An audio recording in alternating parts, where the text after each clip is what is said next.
The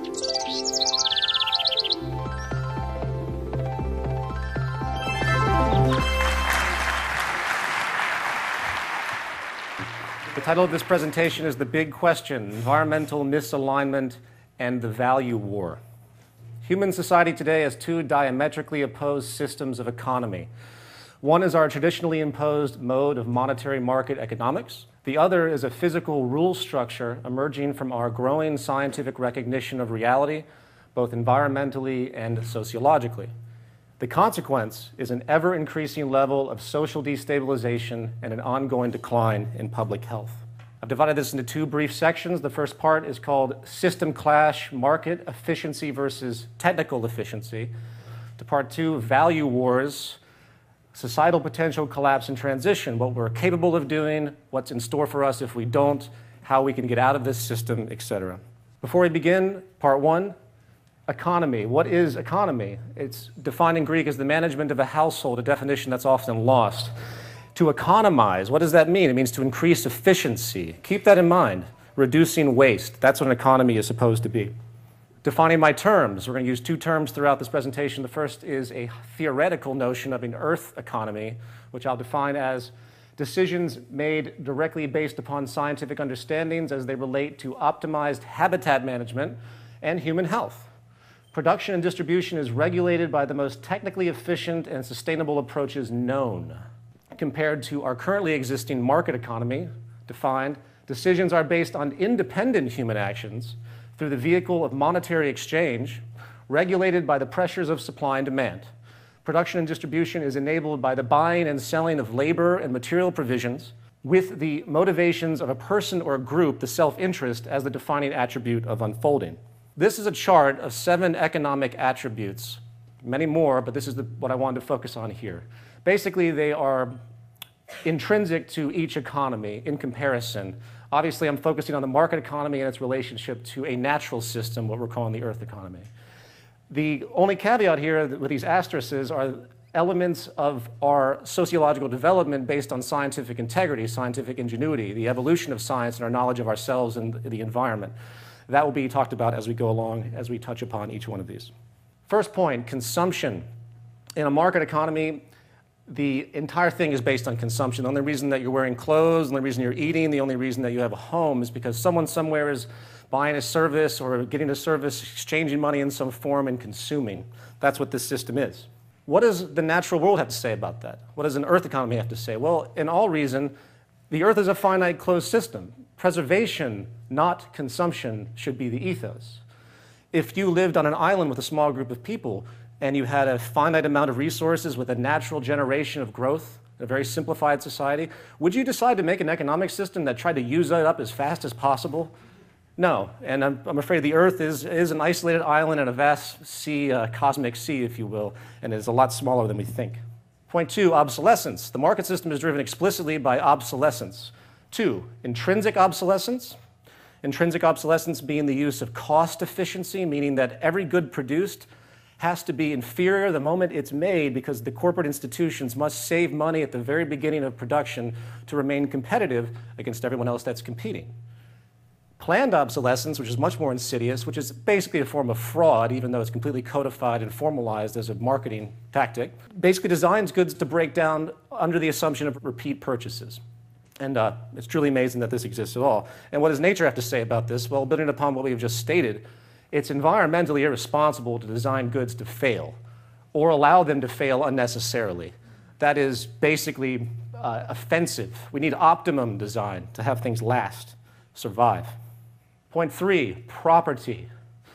The ownership metaphysic is a core premise allowing controlled restriction of resources and goods. I say metaphysic because property isn't real.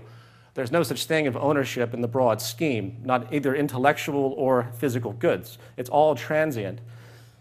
The idea of everyone owning one of everything, for example, does that make a lot of sense when we think about our natural economy? What about the use of goods? What about access? The natural environment demands access. Universal property is inefficient. Strategic access is more environmentally responsible as a model and more socially efficient. If you have a car that you drive maybe 40% of the time, why not let the other 60% be used by somebody else? You create a system of access and use. That's environmentally responsible. Point 4, growth. Building on consumption once again. The market economy requires near constant growth to maintain employment. This ties in a little bit with the growth of population as well. But you always hear about this in the government. We have growth, we need more growth, the GDP, we're lacking growth. It's basically just absurd. We need a steady state economy. The Earth is a finite system once again. Earth demands a balanced load economy, respecting dynamic equilibrium, where things come together in balance, not the necessity to exhaust just to, say, maintain labor. Point 5, competition. This inches into our new sociological developments that aren't talked about enough. Market system economy based upon personal and corporate competition in the open market, selling your labor, competing for market share. That's a completely metaphysical notion if you think about it, based on an early tribalistic form of scarcity and this notion that we can't possibly get along, there can't possibly be enough to go around, so we have to fight for everything and everything's out for themselves. What we've come to find is that human collaboration actually is at the core of all invention. It's called usufruct. And psychological studies now show long-term distortion with a competitive view. The great amount of distortion, corruption, crime you see, all you hear, the headlines, white collar, blue collar, all comes from this primitive notion of a competitive environment, and nothing is held as sacred. Point 6, labor for income. Human survival is today contingent upon one's ability to obtain employment and enable sales. That's your right to life. If you can't get labor, you might as well die because you don't serve an economically efficient role. What does this mean to our development in science and technology? Mechanization is incredible. The advent of automation is making human employment more scarce at a minimum and possibly obsolete entirely. Mechanization is also more productive and efficient than human labor, which means it's socially irresponsible for us not to mechanize and enjoy the fruits of the abundance and ease and safety it can create. Scarcity and imbalance. Contrary to what most think, money and the movement of money that generates consumption economy is explicitly based on imbalance and inefficiency. It's really an inefficiency economy, an anti-economy. The poverty you see, everything in the disimbalance, that's not just some byproduct or a result of some greed institution or something like that. That is inherent to the system. The system wouldn't work if it was efficient and there was a balance in any element of human survival. Why would we want that? Abundance, equality.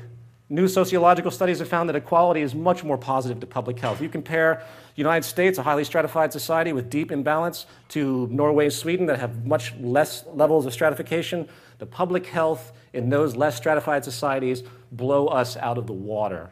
Why not work to create an abundance through all these mechanisms of efficiency that technology now enables to meet human needs, reduce crime, all sorts of other obvious sociological phenomena? Spectrum of social disorder, and there it is. You have a macro socioeconomic system, macroeconomic element that is basically funneling out this distortion from childhood all the way through every level of sociological exhibition, if you will. And everything you see is coming from this very sick distortion premise of economy. My interest, ultimately, relationship of macroeconomics to sociology. Part 2, change, value wars, societal potential collapse and transition.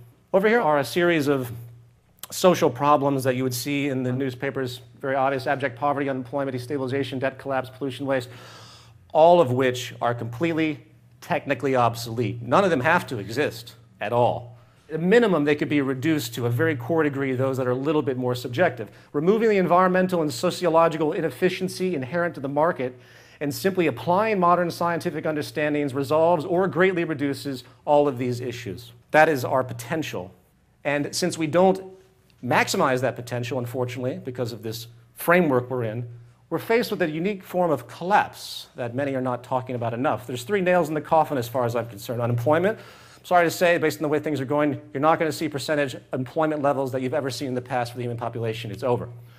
Energy costs, only going to rise from here on out. We live in a hydrocarbon economy. There's absolutely no investment or true intention of the government or corporate institutions to move forward with any type of renewables that will replace the current massive infrastructure we've created, and far too much money will be made as the system fails because of the scarcity of this thing. Debt failure. Am I the only one laughing at the fact that there's this fictional notion of debt that's like dominoes knocking down countries one by one? Transition.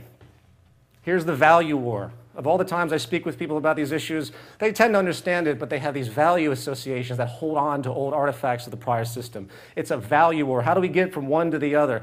What can we do to inspire change and create social reform? And that is the big question. What will you do? What kind of forum, what kind of social awareness, what kind of role do you think you could play? Are you going to maximize your own self-interest, or are you going to realize that your self-interest is only as good as the integrity of society as a whole, where self-interest must become social interest in order for us to survive?